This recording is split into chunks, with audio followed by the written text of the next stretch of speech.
আল্লাহ রাব্বুল আলামিন বলছেন, ও আমার হাবিব, কিয়ামতের ময়দান হয়ে যাবে। তবে কিয়ামতের ময়দান যেদিন হবে, ওই দিন যাওয়ার পরে দুনিয়ার বুকে আপনি ইমানদারদের কষ্ট দেখেছেন, সাইয়েদনা বেলালের কষ্ট আপনি দেখেছেন, খাব্বাবের কষ্ট দেখেছেন, হযরতে খুবাইবের কষ্ট আপনি দেখেছেন। কিন্তু কিয়ামতের ময়দানে আপনাকে ভিন্ন কিছু চিত্র দেখানো হবে। আজকে আমরা কোরআন থেকে মাত্র 2টা চিত্রের আলোচনা করব। আল্লাহ বলছেন, ওই চিত্রের মধ্যে যেই মানুষগুলা থাকবে, ওই মানুষগুলা এরকম নয় যে পরন মরণ হয়ে গেল, মরণের পর আল্লাহর সামনে চলে গেল, এরপরে বিচারে উঠে গেল, কবল এরকম নয়। বরং ওই চিত্রের মানুষেরা আল্লাহর সামনে যখন উঠবে, তখন তাদের কতকগুলা মুখ দিয়ে আল্লাহ স্বীকৃতি বের করবেন। ওই স্বীকৃতিগুলা কিয়ামত হয় নাই, ওই মানুষ উদিত হয় নাই, কিন্তু 1450 বছর আগে নবীকে জানাই দিচ্ছেন আল্লাহ, যাতে মানুষ বুঝতে পারে ওই দিন যাওয়ার পরে কোন বিপদে ওই বান্দা আটকায় যেতে পারে। আর ওই বিপদগ্রস্তদের তালিকায় যদি তার নাম থাকে, আজকের এই হাসনাবাদের মাহফিল থেকে নিজের জীবন পরিবর্তন করার সিদ্ধান্ত নিয়ে উঠে যাবে। আজকে আমরা তাহলে কোরআনের আলোকে কয়টা চিত্রের আলোচনা শুনব? সবাইকে বলতে হবে কয়টা? একসাথে বলেন কয়টা? 1 নম্বর চিত্র, আল্লাহ বলছেন, ওয়ালাউ তারা ইদু কিফু আলান নার, নবী আপনাকে যখন মাকামে মাহমুদে বসায় দেওয়া হবে, আপনার সামনে পুরা হাসরের ময়দান, আপনি দেখবেন একদল ফেরেশতা একদল লোককে হাঁকাতে শুরু করেছে। তবে সবাইকে একসাথে হাঁকায় না, ছোট্ট ছোট্ট পালের মতো করে গ্রুপ করে করে ফেরেশতা একদম ঝামাঝাম পিছন দিকে পিটন লাগায় আর তাদেরকে নিয়ে যায়। আল্লাহ বলছেন, নবী তাদের শব্দটা কেমন হবে? ওয়াসিকাল্লাযীনা কাফারু ইলা জাহান্নামা সুমারা, গুনগুন গুনগুন করতে করতে তাদেরকে জাহান্নামের দিকে নিয়ে আসা হবে। হাত্তা ইযা জাউহা ফুতিহাত আবওয়াবুহা, যেই না জাহান্নামের সামনে আসছে, আপনার একটা স্মার্টফোন আছে, ওইটার আপনি প্যাটার্ন লক দিতে পারেন, ওইটার আপনি পাসওয়ার্ড লক দিতে পারেন। কিন্তু আরেক ধরনের লক আছে, আপনার চোখ দিয়া আপনার মুখের সামনে ধরলেই ফেস লকের কারণে আপনার মোবাইলে কিচ্ছু করা লাগে না, আপনার অটোমেটিক মোবাইল অন হয়ে যায়। আছে না নাই? আল্লাহ বলছেন, হাত্তা ইযা জাউহা ফুতিহাত আবওয়াবুহা, যেই না জাহান্নামের সামনে আসছে, জাহান্নামের দরজা খুলে গেছে, জাহান্নাম সাথে সাথে বলছে, ওয়া ক্বালা লাহুম খাজানাতুহা, এই তো তোমাদের যাওয়ার জায়গা। আল্লাহ বলছেন, দাঁড়াও, ওরা কি যেন বলতেছে দেখো তো। চিৎকার করে বলতে শুরু করছে, ফাকালু ইয়া লাইতানা নুরাদ্দু ওয়ালা নুকাযযিবা বিআয়াতি রাব্বিনা, আয় আল্লাহ, জাহান্নামের সামনে হাজির হয়ে গেছি, কিন্তু আমাদের বড় আফসোস। কেন তোমাদের আফসোস? নুরাদ্দু, যদি একবার আমরা দুনিয়ায় ফেরত যেতে পারতাম। কেন দুনিয়ায় ফেরত যেতে চাও? তুমি তো দুনিয়ার থেকে আসছো। সাথে সাথে তারা বলতে শুরু করবে, ওয়ালা নুকাযযিবা বিআয়াতি রাব্বিনা ওয়া নাকুনা মিনাল মুমিনিন। আল্লাহ এমনি এমনি দুনিয়ায় যেতে চায় না। একবার যদি দুনিয়ায় ফেরত যায়, তোমার কাছে ওয়াদা করতেছে আল্লাহ, দুনিয়ায় আমরা তোমার অনেক আয়াত অস্বীকার করছি, আবার অনেক আয়াত মানছি, এবার দুনিয়ায় গেলে তোমার একটা আয়াত অস্বীকার করব না। ওয়া নাকুনা মিনাল মুমিনিন, আমরা আল্লাহ পাক্কা পাক্কা ঈমানদার হয়ে আসব। আওয়াজ দিয়ে বলেন, একবার হাসরের ময়দানে পৌঁছানোর পরে দুনিয়ায় কি আবার ফেরত আসা যাবে? ফেরত আসা যাবে? তাহলে আসতে চাই কেন? অপরাধ নম্বর 1, আল্লাহ তোমার কোনো আয়াত অস্বীকার করতাম না।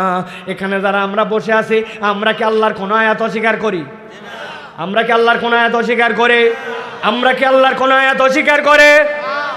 3 বার বলাইছি, এবার হিসাব মিলাবো একটু। আপনার এখানে জুম্মার দিনে আজান হয়ে গেছে, ইদা নুদিয়া লিস-সালাতি মিন ইয়াউমিল জুমআ ফাসাউ ইলা যিকরিল্লাহ। আল্লাহ বলছেন, ব্যবসা বাদ দাও, দারুল বাই, তোমার ধান কাটা বাদ দাও, তোমার দুনিয়ার কাজ বাদ দাও, সব বাদ দাও, তুমি আল্লাহর জিকিরের দিকে আসো। আপনার জন্য আল্লাহর আহ্বান। আপনি আসেন নাই, কোনো কাজ বাদ দেন নাই, আপনি আপনার স্টাইলে আপনার গতি ঠিক রাখছেন। তবে চিন্তা করছেন অন্তত মসজিদে যাওয়া উচিত। 1:15টার সময় আসছে, তাও ভিতরে ঢোকে না, মসজিদের বারান্দায় দাঁড়ায় মোবাইল খেঁচে, উপরে ঠেলে নিচে ঠেলে, রোদ গেছে, শীতের দিনে একটু রোদ তাওয়ায় ভিতরে যাওয়া হয়। হঠাৎ করে মুয়াজ্জিন কদ কামাতিস সালাহ, কদ কামাতিস সালাহ, উনার মনে হয়েছে এখন তো জুম্মা ধরা দরকার। শিশুর কেটে দৌড়, এক জুতা বাইরে, আরেকটা মসজিদের বারান্দায়। এরকম ভিআইপি মুসল্লি আছে না? না তারপরে অন্তত পক্ষে জুমার দিনে মসজিদে আসছে। কিন্তু আমার জিজ্ঞাসা, যেই আল্লাহর আহ্বানে আপনি জুমায় মসজিদে আসলেন, ওই আল্লাহ আসরের জন্য আপনাকে হাইয়া আলাস সালাহ বলে ডাকাইছিল, মাগরিবে আল্লাহ আপনাকে হাইয়া আলাল বলে ডাকাইছিল, আপনাকে ফজরের সময় আসসালাতু খায়রুম মিনান নাওম বলে ডাকাইছিল। আপনি বলছেন আল্লাহর আয়াত অস্বীকার করেন না, তাহলে আপনি কোন আল্লাহর আয়াত মেনে নিয়ে জুম্মার নামাজে আসলেন, আর কোন আল্লাহর আয়াত অস্বীকার করে আপনি ওয়াক্তের নামাজ বাদ দিলেন? একটু হিসাব মিলান। আল্লাহর কাছে যাওয়ার পরে বলবে ওয়ালা নুকাযযিবা বিআয়াতি রাব্বিনা, আল্লাহ দুনিয়ায় একবার ফেরত পাঠাও, আমি তোমার আর আয়াত অস্বীকার করব না। ওই দিন যাওয়ার পরে কি হিসাব বরাবর করা যাবে? যাবে? এইটাতে গেলে একটা আমলের বিষয়, ইমানের ক্ষেত্রেও পার্থক্য আছে। আপনাদের এই হাসনাবাদের কোন লোক থাকলে একটু আওয়াজ দিবেন। নামাজ পড়া লাগবে, রোজা রাখা লাগবে, হজ একবার করলে তো ভালো, জাকাত দেই তো, কিন্তু উনাকেই বলছেন এইগুলা তো আল্লাহর বিধান, এইগুলা তো আল্লাহর হুকুম। মুরব্বী নামাজ রোজা হজ জাকাত আল্লাহর হুকুমে মানলেন, তাহলে এই যে বাংলাদেশের টাকা যারা বিদেশে পাচার করলো, দেশের প্রবাস থেকে রেমিটেন্স পাঠান, ওই টাকা দিয়ে আবার তারা স্মাগলারিং করে বিদেশে যায় বাড়ি কিনে ফেললো, ব্যাংকের টাকা হাওয়া করে ফেললো, দেশের মানুষকে হত্যা করে ফেললো, এরপরে ভক্কর চক্কর করে পালায় গেল। আগামীতে যদি কোনো চোর ধরা পড়ে, যেই ব্রিজ 5 বছর পর্যন্ত 2টা খুঁটি দিয়ে আটকায় গেল, টাকা দেশেরটাই বরাদ্দ হলো, টাকা গেল কই? কথা বলেন। ওদেরকে ধরলে আগামীতে আর কোনো প্রচলিত আইনে বিচার নয়, আমরা আল্লাহর আইনে চোরের বিচার করতে চাই, আল্লাহর আইনে ডাকাতের বিচার করতে চাই। ডান হাত কাটা যাবে, বাম পা কাটা যাবে। কোনো মহিলার সাথে খারাপ আচরণ করলে আল্লাহর আইনে বিচার করতে চাই। ইউনিয়ন পরিষদ থেকে উপর পর্যন্ত আল্লাহর আইন দিয়ে আমরা দেশকে চালাতে চাই। এই কথা বললেই দেখবেন নামাজ রোজা হজ যাকাতের সমস্যা নাই। এই কথা শুনলে বলবে এই মাহফিল তো রাজনৈতিক মাহফিল না, এই বক্তা আবার রাজনৈতিক কথা বলে কেন? আছে না? না তার মানে কি? তার মানে হচ্ছে ওয়ালা নুকাযযিবা বিআয়াতি রাব্বিনা, আল্লাহর আয়াত যেটা আপনার মনে টানছে আপনি মানেন, আর আল্লাহর আয়াত যেটা মনে টানে নাই ওইটা পছন্দ করে না। এরকম মুসলমান আছে না? না। আমার আল্লাহ বলছেন ওই দিন যাওয়ার পরে আটকায় যাবে, বলতে শুরু করবো ওয়ালা নুকাযযিবা বিআয়াতি রাব্বিনা ওয়া নাকুনা মিনাল মুমিনিন। আল্লাহ আমাদের ইমানে একটু ঝামেলা ছিল, এবার খালি ফেরত পাঠাও, আমরা টাটকা মুমিন হয়ে আসবো। আসা যাবে? বাঁচার রাস্তা এখান থেকে বাইর করা লাগবে না। আমি ছোট্ট একটা জিনিস পড়বো, আপনারা যদি এর পরেরটা জানা থাকে সাথে সাথে বলবেন আমানতু বিল্লাহি। আরেকবার বল আমানতু বিল্লাহি, তারপরে আবার শুরু থেকে বলি আমানতু বিল্লাহি, তারপরে আমানতু বিল্লাহ মানে কি? হুজুর আশহাদু আল্লা ইলাহা ইল্লাল্লাহ, আল্লাহর প্রতি আমি সাক্ষ্য দিলাম। আমানতু বিল্লাহ সাক্ষ্য দিলাম, জিনা। আশহাদু আল্লা ইলাহা ইল্লাল্লাহ আমানতু বিল্লাহর মধ্যে পার্থক্য আছে। আশহাদু আল্লা ইলাহা ইল্লাল্লাহ মানে আল্লাহ আপনাকে আমি সাক্ষ্য দিলাম, কিন্তু আমানতু বিল্লাহ মানে সাক্ষ্য নয়। আমানতু বিল্লাহ মানে আল্লাহ তুমি কেমন আমি জানি না, কোথায় আসো রব্বুল আলামিন, তুমি আমারে কেমনে দেখো এইটা আমার জ্ঞানে ধরে না, কেননা সৃষ্টির সাথে স্রষ্টার বিরুদ্ধে কুলাবে না। কিন্তু আল্লাহ জ্ঞানে ধরুক বা না ধরুক, আমানতু বিল্লাহ আমি আমার আল্লাহকে মেনে নিলাম, ঠিক কিনা? মালাইকাতিহি, ডানের কাঁধে নাকি একটা বামে কই বুঝলাম না তো, কিন্তু আল্লাহ বোঝার দরকার নাই, তুমি বলছো আমি মেনে নিলাম, ঠিক কিনা? ওয়া কুতুবিহি, আল্লাহ তোমার ওই কিতাব ওর ভিতরে যা কিছু আছে আমার মাথায় সব ধরে না, কিন্তু আমি সব কিছু মেনে নিলাম, ওর নাম হচ্ছে ওয়া কুতুবিহি, ঠিক নেই? এক লোক বলছে পুরা কিতাব বোঝা শেষ, কেবলমাত্র ইন্না আতাইনা কাল কাউসার, কাউসার মানে এটা বুঝলাম না, এই জন্য উনি হচ্ছে 99% মুসলমান, তাই তো? আল্লাহর একটা অক্ষর যদি অস্বীকার করে 0% মুসলমান, ঠিক না? পুরা কোরআন মানে নিছে, খালি বলছে কুল আউযু বিরাব্বিন নাস, ওই সিন টুকুর ব্যাপারে আমি বুঝলাম না, তাহলে সে 99% মুসলমান। কত? 0। এখন আপনি বলছেন ওয়া কুতুবি, ওর ভিতরে যা কিছু আছে সব মানলাম, কিন্তু হিসাব মিলাই তো দেখা গেল মানি নাই। আমার ইচ্ছা মতো আমি চলি, আমার ইচ্ছা মতো আমি বাদ দেই। 30শে রমজান পর্যন্ত উনি টাটকা একবারে হিজাবি, টাটকা উনি একবারে বোরখাওয়ালি, কিন্তু ঈদের দিনে উনি 3 পিস। কিসের ঠিক আন্দাজি? কোথায় 3 পিস দেখলেন? আমি তো 2 পিস দেখলাম, নিচে 1 পিস উপরে 1 পিস। হুজুর যা বলে তাই ঠিক বলেন। আরেক পিস আছে হুজুর, ওটা দড়ির মতো পেঁচায়া পিছনে নামায় দিচ্ছে। উনি মরা বাড়িতে গেলে বোরখা পরে যায়, বাপের বাড়িতে গেলে বোরখা পরে যায়, কিন্তু যেই না বিয়ে বাড়ির দাওয়াত পায় এমন ড্রেস পরে যায় যেটার কোনো তুলনা নাই। এরপরে যাওয়ার পরে বলে, আয় তো ভাই তোর সাথে একটা সেলফি তুলি। তুই কে রে? বলছে আমি এলাকা তো ভাই। আছে না নাই? তার মানে উনি মরা বাড়িতে পর্দা মানলো আল্লাহর ইচ্ছায়, বিয়ে বাড়িটা বাদ দিল কার ইচ্ছায়? উনি 30 তারিখ পর্যন্ত রমাদান এক সিস্টেমে চললো, আর ওই দিন শাওয়ালের প্রথম দিন থেকে উনি পর্দা পুশিতা বাদ দিল। ওটা কার ইচ্ছায়? এত বড় দাড়িওয়ালা, কত বড়, ফানও খায়, নামাজ বাদ দেয় না। ওনার কাছে একদিন এসে বলছে, মুরব্বী 1000 টাকা হাওলাত দেন। বলছে সময় নাই, সর বললাম। বলছে চাচা আমার বাচ্চাটাকে ডাক্তার দেখো, বড় বিপদে, 1000 বাট। বললাম হাতে টাকা নেই। খানিকক্ষণ পরে বলছে চাচা ঝাঁকি মারেন কেন? না বুঝে আপনার কাছে আসছি নাকি? কি বুঝে আসছিস? বলে আপনি আজকে বুধবার 1000 টাকা দিবেন, আগামী শনিবার বাদ আসর 1250 ক্যাশ রিটার্ন। বুঝছে ব্যাককল কোথাকার, মানুষের হাতের টাকা থাকে নাকি? বাড়ি চল। বাড়িতে নিয়ে চলে গেছে, যাওয়ার পরে 1000 দিছে, দিয়ে বলতেছে শোন লাগে আরো 1000 দেওয়া যাবে, তোর চাষিও বসে নাই, মুরব্বী মানুষ বাড়িতে বসে থেকে কি করবে, 10,000 টাকা সেও খাটাচ্ছে, তবে যা করবি তাড়াতাড়ি কর, ছোট দিনের বেলা আসরের নামাজ পড়ে আসছি, মাগরিবের আজান হয়ে গেছে, তাকবীরে উলার সাথে জামাত ধরা লাগবে।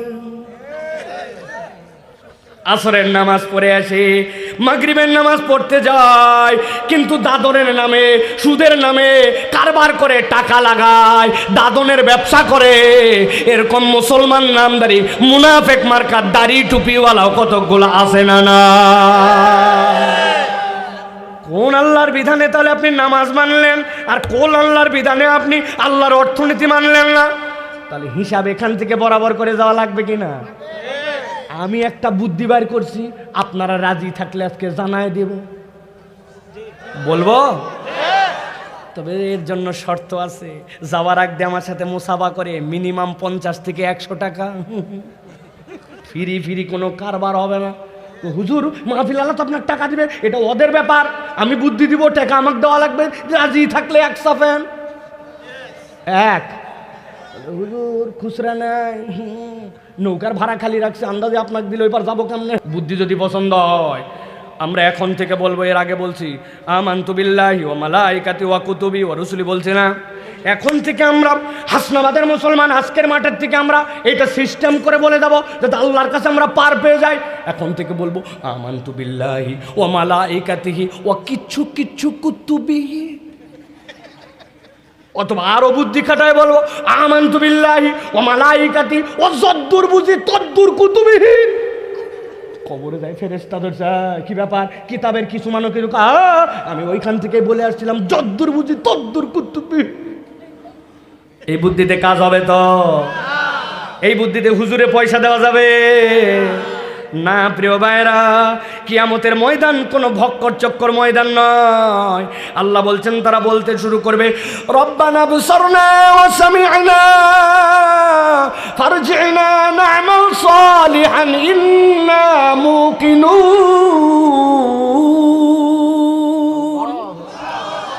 আল্লাহ দেখে ফেলছি জাহান্নাম, আজকে শুনে ফেলছি তার গর্জন, ফারজি'না আমাদেরকে একটু দুনিয়ায় ফেরত পাঠাও। আবার দুনিয়ায় ফেরত যেতে চাস কেন? আমাল সালিহা, আল্লাহ আমল নামা দেখছিলাম, কিন্তু আমল নামা দেখে বলছি আমাদের নেক আমল না। একটা সুযোগ দাও আল্লাহ, এবার যাই আমরা 100 ভালো কাজ করব, কোনো মাহফিল বাদ দিব না, আড্ডা মাড্ডা বাহিরে মারবো না, মাহফিলের নাম করে বের হয়ে আছে বিড়ি খায় ঘুরবো না। এইবার খালি পাঠাও আল্লাহ। আল্লাহ বলছেন আর কোনো সুযোগ নাই। ইন্না মুকিনুন, পূর্ণ ঈমান আনবো না বান্দা, কিয়ামত এখনো হয় নাই, আল্লাহ এখনো দাঁড় করান নাই। তুমি দুনিয়ায় থাকতেই 3টা জায়গা ঠিক করে আসো। আল্লাহর আয়াত স্বীকার করা লাগবে। 2 নম্বরে আপনাকে পূর্ণ মুমিন হতে হবে। মাথায় ধরুক চাই না ধরুক, আল্লাহর বিধানের উপরে কোনো বিধান নাই, এইটার স্বীকার করার নাম ঈমান, ঠিক না? আর আল্লাহর জন্য আমল করে যেতে হবে। ভক্কর চক্কর করে কেবল পার করে গেলাম, আর আল্লাহর কাছে যাওয়ার পরে বললাম আল্লাহ বুঝি নাই, ওই কথা বললে কাজ হবে না। নামাজ পড়ো না কেন? সামনে রোজার মাস, দেখে এবার নামাজ খালি ধরছি। চাচা আপনার পরিবর্তন নাই কেন? আর বলেন না, একবার খালি হজ করে ফিরি, দেখো কেমন হুজুর হই, বেটির বিয়ে খালি দেই, তারপরে পরিবর্তন। আপনি রমজান পর্যন্ত যে ধাক্কা দিলেন, মধ্যের মাসের হিসাব কে দিবে? আপনি যে 25 বছর পর্যন্ত বয়স দেখালেন, আপনার ওটার হিসাব বরাবর করবে কে? আপনি মেয়ের বিয়ে পর্যন্ত যে আল্লাহর জন্য সময় নিলেন, ওইটার হিসাবটা কি আমল নামা থেকে বাদ যাবে? আল্লাহ বলছেন না ফারজিনা না'মাল সলিহা, ওই দিন যাওয়ার পরে ভালো কাজ করতে যাবি, ওই দিন কিন্তু আর সুযোগ পাওয়া যাবে না, ঠিক না? তাহলে 1 নম্বর চিত্র আমাদের শেষ। 1 নম্বর চিত্রের অপরাধ 3টা একদম মনে রাখতে হবে। আল্লাহর আয়াত জেনে না জেনে, বুঝে না বুঝে অস্বীকার করা। 2 নম্বর পূর্ণ মুমিন না হওয়া। আমি আমার বুঝ নিয়ে চলি, আমার মতো করে চলি। কিরে ভাই আপনি কেন সুদের কারবার করেন? কয় যে আধুনিক দুনিয়া, এটাতে লাগে একটু। ভাই এই ব্যবসায় মিথ্যা কথা বলেন কেন? বলছে ভাই মিথ্যা না বললে হয় না ভাই, কিছু কৌশল অবলম্বন করা লাগে। মানে উনি আল্লাহর বিধান পূর্ণ বিশ্বাস রাখেন, আল্লাহর প্রতি উনার পূর্ণ ভরসা নাই। আর 3 নম্বর আমলহীন জিন্দেগি পার করছে, চল একরকম চলেই যাচ্ছে, জীবনের কোন চলেই যাবে। এই যারা করবে, আল্লাহ বলতেছেন আল্লাহর নবীর সামনে তাদেরকে আল্লাহ দাঁড় করায়া ওই দিন হিসাব বরাবর করাবেন। আল্লাহ যেন আমাদেরকে হেফাজত করে, বলেন আল্লাহুম্মা। তাহলে আজকে আলোচনা হবে কয়টা চিত্র? 2টা। এবার চলেন শেষ চিত্রে আজকের আলোচনায় আমরা যাই। আছেন তো আপনারা? চলেন। আল্লাহ বলছেন ও আমার হাবিব, হাসরের ময়দানে একদল লোক আপনি দেখতে পাবেন আল্লাহর সামনে চলে আসছে। আসার পরে তারা বলতে শুরু করেছে, ইয়া ওয়াইলাতা লাইতানি লাম আত্তাখিজ ফুলানান খলিলা। বুকের মধ্যে বাড়ি দেয়, কপালে বাড়ি দেয়, আর আফসোস করে, আল্লাহ রে আমাদের বড় আফসোস। কি জন্য তোমাদের আফসোস? ফেরেশতারা শোনো তো কি কারণে আফসোস করে। তারা বলতেছে আমাদের আফসোসের ছোট্ট একটু কারণ, লাম আত্তাখিজ ফুলানান খলিলা, আজকে আমরা বেঁচে যেতাম, কোনো আফসোসই থাকতো না যদি আমরা ফুলানকে বন্ধু না বানাতাম। আমি বানান করব, আপনারা উচ্চারণ করবেন যদি বাংলা পড়ালেখা জানেন তাহলে। ফয়রস্যকারে ফু, লয়াকারে লা, দুনতান্ন উচ্চারণ করেন। সবাই পারেন না? না ভাই, আচ্ছা যারা পারেন না তারা বলেন না, যারা পারেন আরেকবার বলি। ফয়রস্যকারে ফু, লয়াকারে লা, দুনতান্ন উচ্চারণ কি? আল্লাহ আমি আজকে বড় বিপদের আফসোসে। কেন? আমার আফসোসের কারণ আল্লাহ, আমি যদি ফুলানকে বন্ধু না বানাতাম। আপনাদের এই হাসনাবাদ কুমিল্লায় আপনাদের ফুলান নামে কারো বন্ধু আছে? আছে না? তাহলে তো আপনারা বাইচেই গেলেন, আলহামদুলিল্লাহ। হুজুর আমাদের কোনো ফুলান নামে বন্ধু নাই। জি না ভাই, এই ফুলান মানে কিন্তু ওই বন্ধুর নামের ফুলান নয়। আরবিতে ফুলান মানে হচ্ছে উমুক। আল্লাহ আজকে আমার আফসোস, আমি যদি উমুকরে বন্ধু না বানাতাম। এই এত আফসোস করিস, হাসরের ময়দানে দাফাস লাফাস, ফুলানের নামে এত অভিযোগ। কি তোর এই বন্ধু তোর কি ক্ষতি করছিল? শীতের দিনে লাথ্থায় তোরে নদীতে নামাইছিল? তোর কি পাকা ধানের মধ্যে মই দিছিল? তোর বাড়ি থেকে আগুন লাগায় তোর বাড়ি পুরাই দিছিল? এই বন্ধুর ব্যাপারে তুই আজকে এত বেশি আফসোস, তারে যদি বন্ধু না মানতাম? না আল্লাহ না, অত বড় অপরাধ না, ছোট্ট একটা অপরাধ করছিল, যার কারণে আজকে আমার এই পরিণতি। কি অপরাধ? সাথে সাথে তারা বলতে শুরু করবে, লাকাদ আদাল্লানি আনি যিকরি বাদা ইয জাআনি ওয়া কানা আশ-শাইতানু লিল ইনসানি খাযুলা। ও আমার আল্লাহ, আমার বন্ধু কিছুই করে নাই। লাকাদ আদাল্লানি আনি যিকির, আল্লাহ রে আমারে তোমার জিকির পেয়েই গেছিলাম। আল্লাহ তোমার কোরআন বুঝেই ফেলছিলাম, তোমার নামাজ ধরেই ফেলছিলাম, তোমার রাস্তায় উঠেই গেছিলাম, জান্নাতের পথে চলেই আসছিলাম।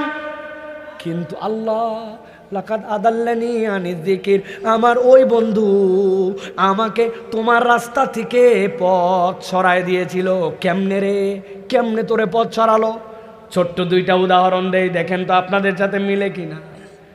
আসরের নামাজ পড়ার জন্য বন্ধু রওনা হয়েছে, মসজিদে ঢুকবে এমন সময় পেছন থেকে কে যেন মোটর সাইকেল নিয়ে আসে, পিপ পিপ। তাকাইছে, কে রে? বলছে দোস্ত বাইক কার? নতুন দেখি। বলছে বড় ভাই একটা কিনছে, ইয়ামাহা এফজেডএস। পেছনে ওঠ, আধা ঘন্টার জন্য নিছি। পুরা দাউদকান্দি রোডে যায়, ব্রম ব্রম, দেখ কি টানা টানি ওঠ। বলছে দোস্ত 4টা বাজে, 1 মিনিট আছে মাত্র আসরের জামাতের, আমি জামাতটা পরে তোর সাথে বেরোচ্ছি। বলছে রাখ তোর জামাত, এই বাইক প্রত্যেক দিন পাওয়া যায় না, জামাত প্রত্যেক দিনই থাকবে। তুই আমার একমাত্র বন্ধু না, বন্ধুরও অভাব নাই, উঠলে উঠ, না হলে আরেকজনাকে নিয়ে যাব।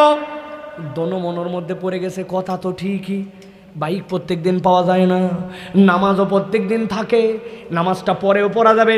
শয়তান তাকে ক্লিক লাগাই দিয়েছে, নামাজ ত্যাগ করে বন্ধুর বাইকের পিছনে উঠছে। 1 দিন 2 দিন 10 দিন বেনামাজির সাথে থাকতে থাকতে বাপ নামাজি মা নামাজি ও নামাজি ছিল, আস্তে করে বেনামাজি হয়েছে, নামাজের গাফলতি আসছে, জামাত বাদ দিয়ে দিছে। আপনার এলাকায় বেনামাজির সাথে ঘোরার কারণে নামাজি মানুষেরও পরিবর্তন হয়েছে, বখাটে হয়েছে, এরকম নজির আছে না? না,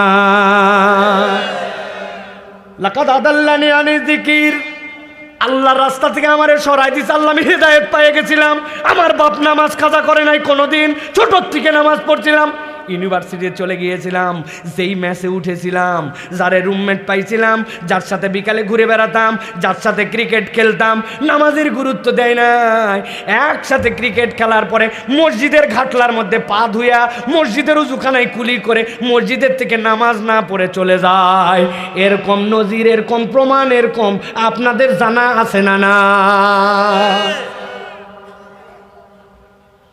এই তুমি বিড়ি ঘরের সাথে ঘোরো কেন? বলছে বিড়ি ঘরের সাথে ঘুরতে পারি, আমি বিড়ি খাই না।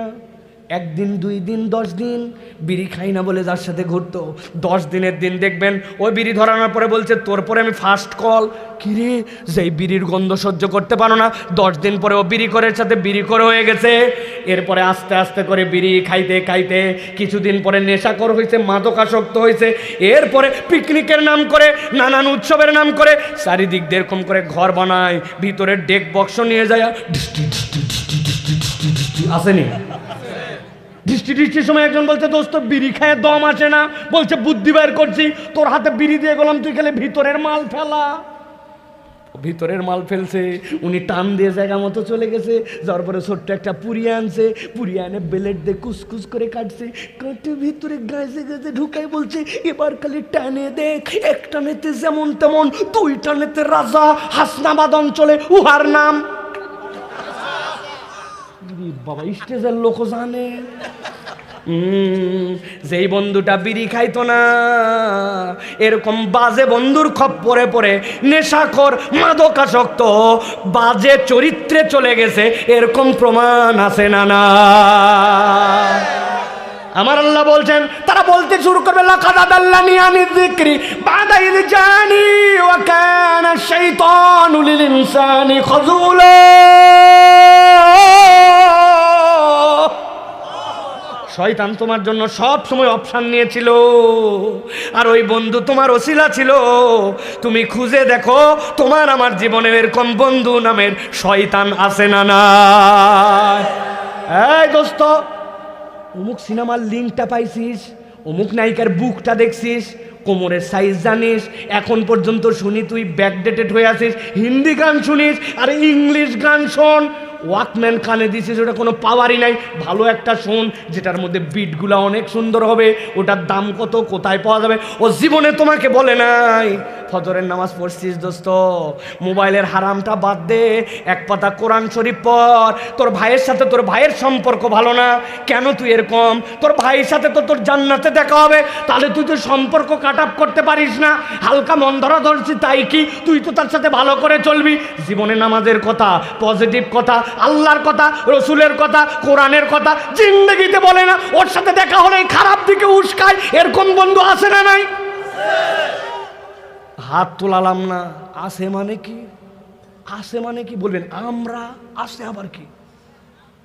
মুরব্বীরা ডায়লগ দেয় একটা, রাগ হবেন না তো বাবা? ভালো মানুষ নাই বাবা, আগে ছিল, এখন সমাজটা শেষ হয়ে গেছে, আর ভালো লোক নাই। আছে না ডায়লগ? চাষা পুরা ধান্দাবাজ।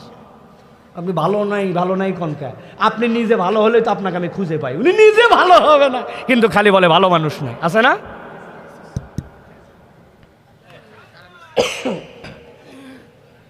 প্রিয় ভাইয়েরা, আমার মুরব্বীরা যারা এখানে আছেন তারা চিন্তা করতেছে যুবকদের জন্য একদম ঠিক ওয়াজ, তাই না? কিন্তু মুরব্বী আপনারও যে ঝামেলা আছে বাবা, আটকানির পয়েন্ট আছে, বলবো দু একটা বাবা, রাগ হবেন না তো বাবারা?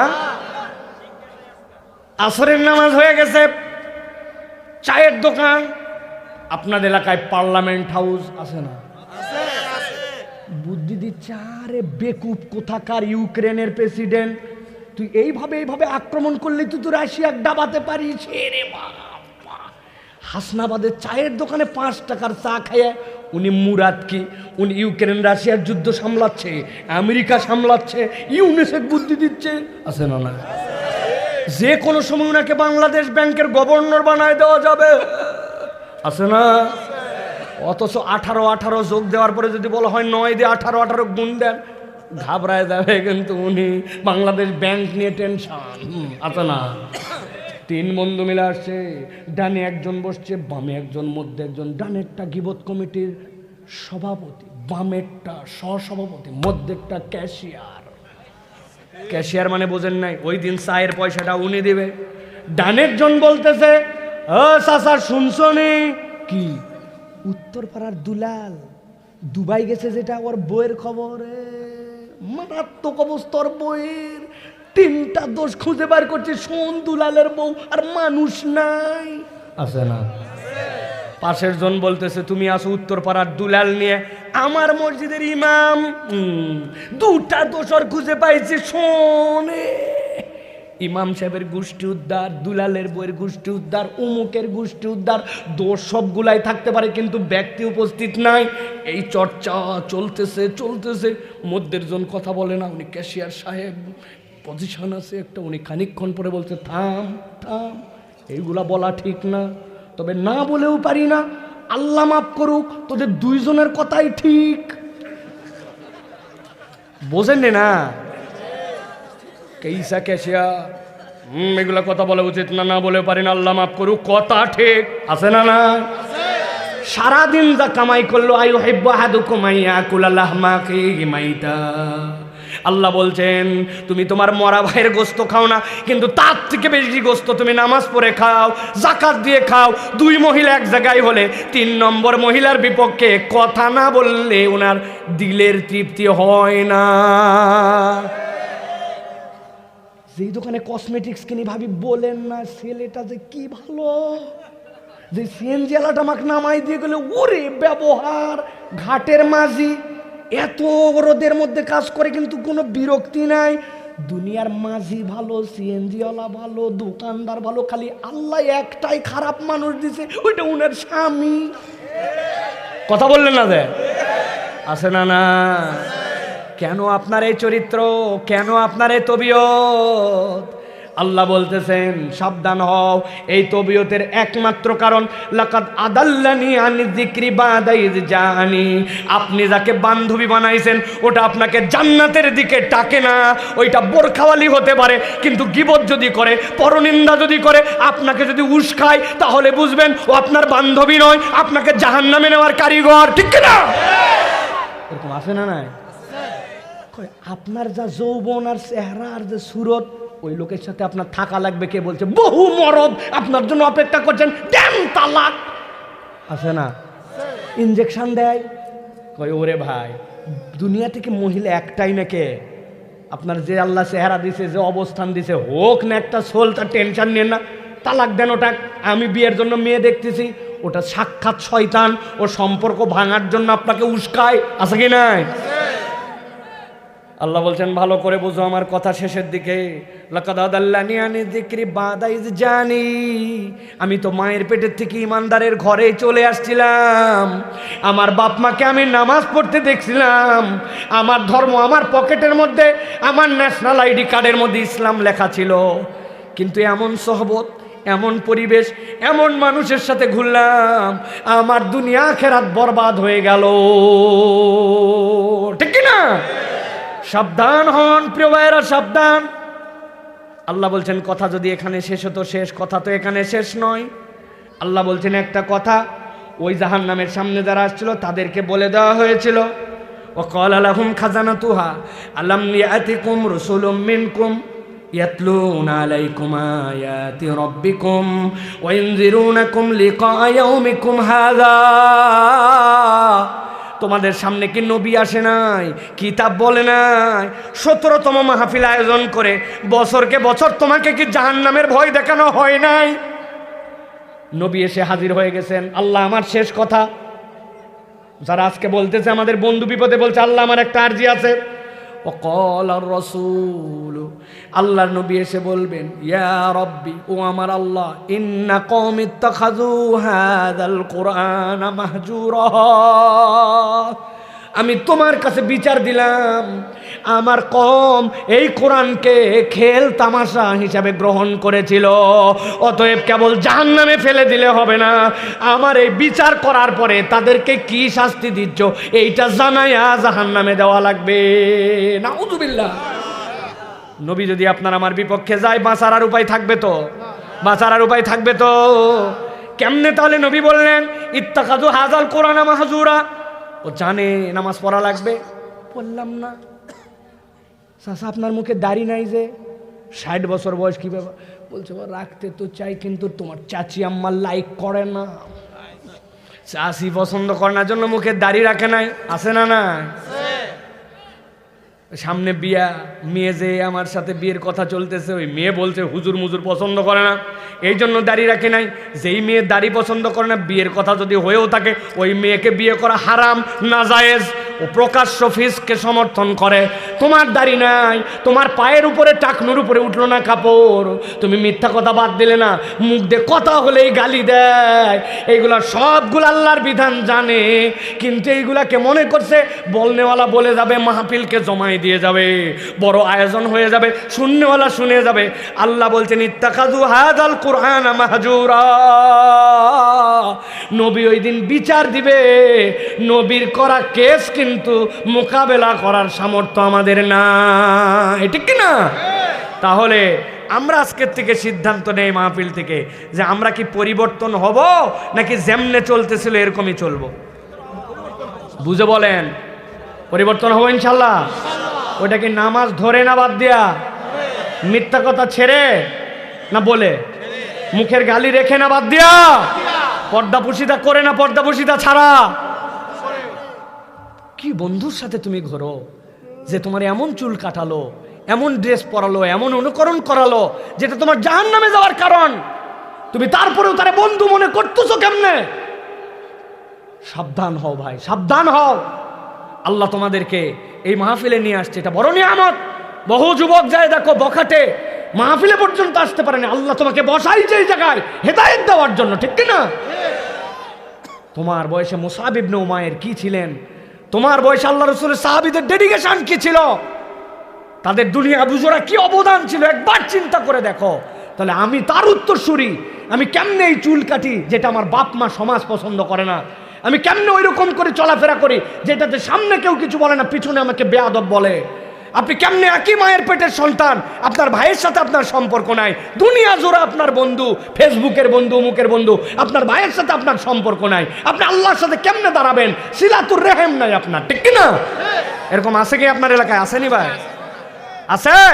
ভাই ভাই মুখ দেখে না, একজন আরেকজনের সাথে সম্পর্ক নাই, ছোট্ট একটু কাহিনী নিয়ে দলাদলি। আরে ভাই রে ভাই, সামান্য এক কে কোন জায়গায় নির্বাচিত হবে, কে কোন জায়গায় কি হবে, আর আপনি এই জায়গায় নিজেদের মধ্যে বিভেদ তৈরি করে আছেন। বিভেদ কখনো সমাধান হতে পারে না, ভালোবাসা দিয়ে কোরআনের দিকে সকলকে ডাকতে হবে। রাজি আছেন ইনশাআল্লাহ? রাজি আছেন ইনশাআল্লাহ? রাজি আছেন ইনশাআল্লাহ? আল্লাহ আমাদেরকে কবুল করবেন, আল্লাহুম্মা আমিন। আল্লাহ আমাদের আশা বসাকে কবুল করবেন, আল্লাহুম্মা আমিন। আজকের আয়োজনকে আল্লাহ কবুল করবেন, আল্লাহুম্মা আমিন। আমার ভিটিকান্দি সুধী এবং যুব সমাজ আজকে যে আয়োজন করেছে, আমাদের কাছে দোয়া চেয়েছেন প্রবাসীরা, আমাদের কাছে দোয়া চেয়েছেন মুরব্বীরা, আমাদের কাছে দোয়া চেয়েছেন আমাদের ইয়াংরা, আমাদের কাছে দোয়া চেয়েছেন আজকের এই সফল মাহফিল বাস্তবায়ন করতে। যে আলহামদুলিল্লাহ যারা যারা উদ্যোগ নিয়েছেন তারা প্রত্যেক মাহফিলেই আমি বলে থাকি আমার আসার পেছনে কোনো না কোনো একটা কানেকশান থাকে। আপনারা মহাব্বত করেন, আমাদেরকে বলেন, আমরা আসি, আমিও আমার সাধ্যের মধ্যে বলার চেষ্টা করি। আজকে আপনাদের এখানে আপনাদের একটা এলাকার সন্তান, আমার বাচ্চাদের ওস্তাদ, সে হচ্ছে এই যে আমাদের ছোট ভাই, আলহামদুলিল্লাহ আপনারা চেনেন মনে হয়, ওকে চেনেন, কি নাম? মুআজ্জাম। আলহামদুলিল্লাহ সে আমার খুব স্নেহের একটা ছোট ভাই, আলহামদুলিল্লাহ দারুস সালাম মহল্লায় থাকে, অত্যন্ত ভালো ছেলে। আল্লাহ রাব্বুল আমিন তাকে যেন দুনিয়া আখিরাতে কবুল করেন। He is a genius teacher. তার শেখানোর পদ্ধতি প্রত্যেকটা বাচ্চা, ওর কাছে অন্তত 100 পরিবারের শুধু প্রাইভেট পড়ান আমার বাচ্চাকে এরকম অফার আছে, কিন্তু ও পারে না, আপনাদের এলাকার ছেলে। আমার ছোট ভাই সে বলছে যে ভাই যেভাবে হোক আসা লাগবে। আমি আমার অনেক হিসাব ক্যালকুলেশন বাদ করে রাগারাগি করে শেষে আপনাদের কাছে আসছি। আমি আর খুশি হয়েছি আপনারা আসছেন। এত রাত পর্যন্ত কথা বলবো আমি বুঝি নাই, কিন্তু তারপরে ভালো লাগছে আপনাদের কাছে বলছি। আল্লাহ যেন আমাদের আশা বসা ভালোবাসাকে কবুল করুন, আল্লাহুম্মা আমিন।